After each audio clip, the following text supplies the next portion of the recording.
Assalamualaikum warahmatullahi wabarakatuh. Halo, nama saya Alaina Maratu Solihah dari Prodi Pendidikan Informatika Angkatan 2017, NIM 94.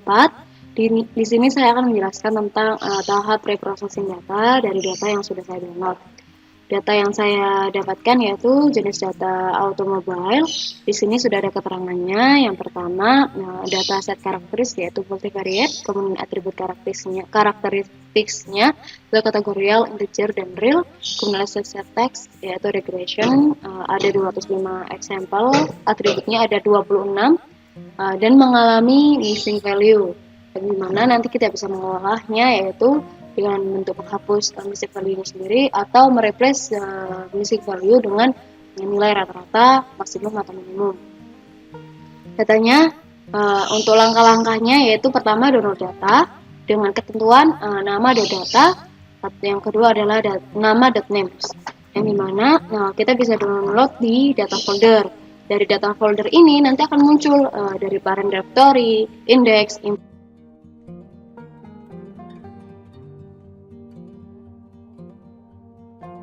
yang dimana kita bisa ambil dari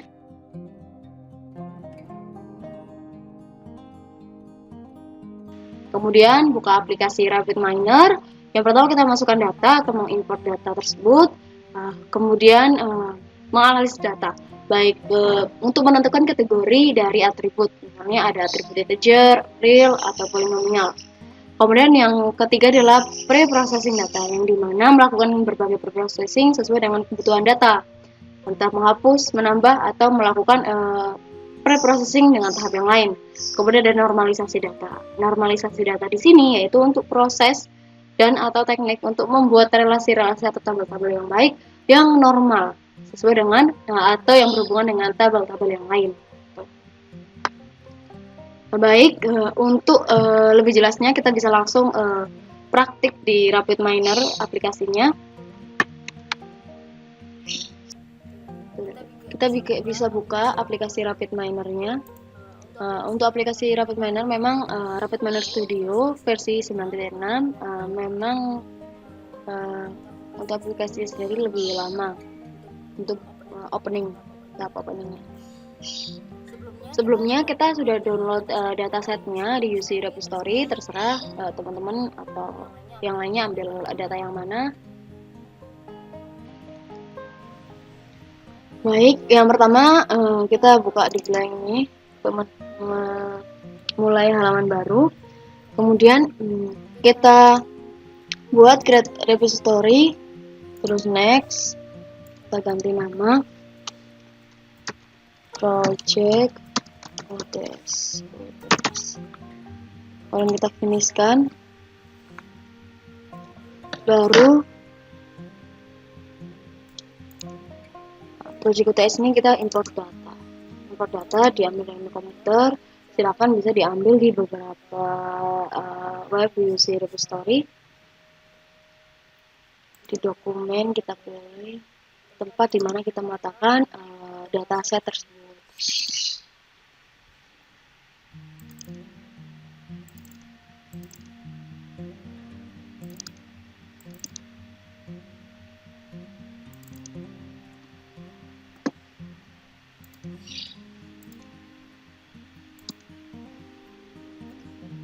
Inderalnya kita centang, jadi nggak usah langsung. Oke, kita bisa melihat berikut adalah format dari kolom-kolom tabel data yang sudah kita punya, yaitu dari atribut 1 sampai atribut ke-26, di mana beberapa atribut dengan kategori data yang tidak sesuai, seperti atribut yang kedua. Di sini kita lihat atributnya adalah polinomial, tapi pada dasarnya angka-angka ini menunjukkan adalah tipenya itu adalah integer. Jadi kita bisa ganti ke integer. Pun sama, kita bisa koreksi di beberapa atribut yang lain. Misalnya pada atribut ke-10. Kita bisa lihat dia adalah real, tetap real. Kemudian pada atribut ke-14 adalah integer, betul. Kemudian di atribut polinomial, integer, polinomial. Yang atribut 19 adalah atribut yang real. Kita ganti ke atribut real. Ke 10 juga A20 juga real. Kemudian A21 kita ganti ke real. A21. A21 kita ganti real integer A24 integer sampai A26. A26 kita ganti ke integer. Jika kita sudah ganti semua, kita centang replace error with missing value. Yang dimana ada 36 kesalahan yang di sini dicetak. Kemudian bisa kita next. Terus kita nyamai project UTS project UTS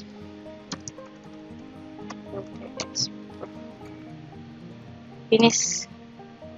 Kita melihat datanya akan tampil. Jika kita lihat seperti ini akan susah untuk membaca yang sesuai keseluruhan. Kita bisa pindah ke statistik. Nah, di sini kita bisa melihat pada atribut 2 missing value memiliki nilai terbanyak yaitu 41 dibandingkan dengan atribut-atribut yang lain seperti pada atribut 19 ada 4 missing value, kemudian atribut 20, atribut 22, atribut 23 sampai atribut 26 juga mengalami 4 missing value. Jadi tugas kita adalah yang pertama menghilangkan missing value dari data tersebut.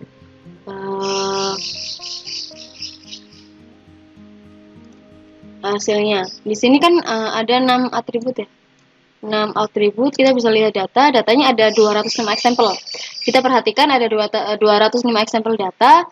Nanti kita bisa lihat setelah kita olah, kita hilangkan nilai missingnya, data missnya, akan berapa example yang akan muncul. Nah, caranya adalah kita drag and drop UTS-nya ke sini. Terus kita coba untuk mengatasi melihat ya. Ketika kita melihat missing value-nya dari dataset tadi yang kita punya dari automobile, kita bisa ambil untuk mengatasi atribut yang banyak nilai miss-nya. Kita hilangkan. Pertama kita ambil filter example di sini, kita drag and drop, kita coba hubungkan koneksikan.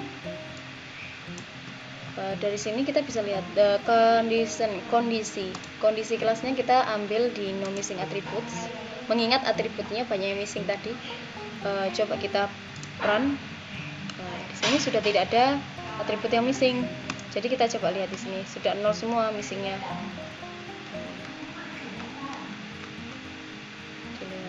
Datanya ada 160 sampel data, karena melihat memang dari awal itu ada 205 sampel dan itu menurut saya terlalu banyak. Jadi kita bisa reduce, kita bisa ilangin sampelnya yang ada nilai-nilai missingnya. Kemudian kita coba kembali, kalau sudah kayak gini, kita bagaimana cara mengatasi missing value-nya? Kita ambil operator yang namanya replace missing value. Lah di sini ada beberapa replace missing values. Kita ambil yang pertama untuk mereplace. Di sini kita melihat ya. Kita lihat ke parameter dari replace missing value. Kita coba single ya, karena melihat atribut yang paling banyak itu tadi ada 2. Kita ke atribut 2. Kemudian dari mana kita misalnya defaultnya itu kita mengambil dia untuk mereplace nilai yang missing itu dari yang mana, entah dari minimum, maksimum, atau average atau rata-rata. Saya ambil ya rata-rata aja karena memang jaraknya lumayan jauh. Coba kita run, dapat dilihat statistik jaraknya di sini ya. Kita bisa melihat ya, jarak minimal sama maksimalnya 65 sama 256. Ini rentannya sangat jauh. Dari jauh itu makanya saya ambilnya dari rata-rata aja. Dari nilai rata-rata ini sudah tetap tidak ada ya nilai missingnya. Kita bisa lihat ada 195 example. Jadi setelah difilter tuh diilangin, terus dari yang hilang itu bisa kita ambil replace missing value-nya, di replace nilainya yang masih istilahnya di atribut kedua, baru nanti kita filter lagi. Untuk tahap selanjutnya, setelah kita ambil di replace missing value, filter example, apakah data yang kita punya itu 195 data itu berawal dari 205 ya sampai 195. Apakah dari data tersebut kita bisa ambil sampel? Yang penting aja nih untuk merepresentasikan data tanpa mengurangi nilai dari hasil analisis yang sudah kita buat dari tabel-tabel selanjutnya. Misalnya kita pakai operator yang data sampling random.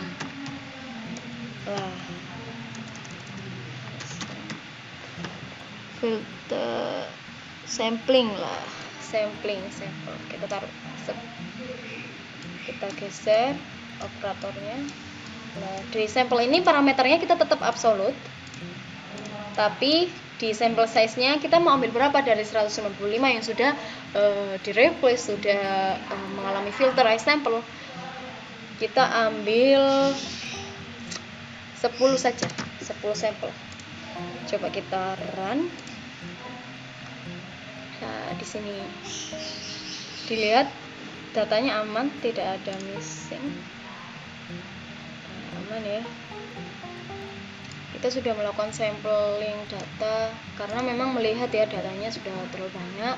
Terus kita run itu hasilnya adalah ada 10 saja karena kita memang ambil 10 poin. Kalau misal kita mau butuh nih 20 data, 20 example atau 100 sampel itu boleh, tapi dari 10 ini atau 5 atau yang singkat saja kita ambil, itu fungsinya untuk merepresentasikan data tanpa mengubah hasil analisis dari data-data sebelumnya gitu. Kita sudah memiliki 3 tahap preprocessing di sini. Kita akan melakukan normalisasi. Proses normalisasinya itu kita bisa langsung search di operator normalization, nanti kita ambil yang normalize, kita drag and drop ke sini. Nah, langsung terhubung ya. Di parameternya kita bisa ambil kita mau normalisasi yang mana nih. Kalau single ya ambil di atribut berapa yang kita tentukan. Tapi kalau misal ke seluruh atribut kita bisa pakai yang all. Kemudian yang ini kita bisa Z transformation. Antara range transformation bisa kalau misal kita ambil range itu antara 0 sampai 1, atau kita bisa memilih dari minimum sampai maksimum. Tapi kalau misal kita kita Z transformation itu langsung emang nilai aslinya gitu. Fungsinya normalisasi ini adalah untuk menormalkan atau membaikkan, istilahnya memberikan keadaan yang normal pada seluruh nilai-nilai pada atribut-atribut atau tabel-tabel yang ada pada dataset automobile. Coba kita run. Nah, ini adalah hasil dari normalisasi datanya. Di sini sudah terlihat jelas ya. Dilakukan normalisasi ini untuk menormalkan nilai-nilai yang sama. Gitu. Oke, terima kasih. Sekian dari saya. Semoga bermanfaat pada dataset automobile ini. Saya akhiri. Wassalamualaikum warahmatullahi wabarakatuh.